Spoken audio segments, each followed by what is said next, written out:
আসসালামু আলাইকুম সবাইকে। কেমন আছেন সবাই? আশা করি ভালো আছেন। আমরাও আলহামদুলিল্লাহ আল্লাহর রহমতে ভালো আছি।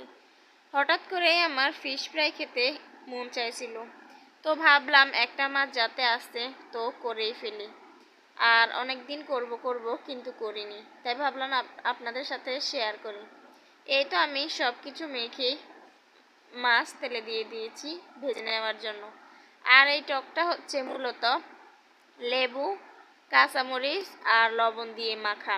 অনেকেই তো অনেকভাবে খায়, কিন্তু আমার মতো করে খেয়ে দেখবেন, অনেক মজা, যেটা আমি বলার মতো ভাষা নেই। আমার কাছে অনেক ভালোই লাগে এই টকটা দিয়ে যখন চুবিয়ে খাই।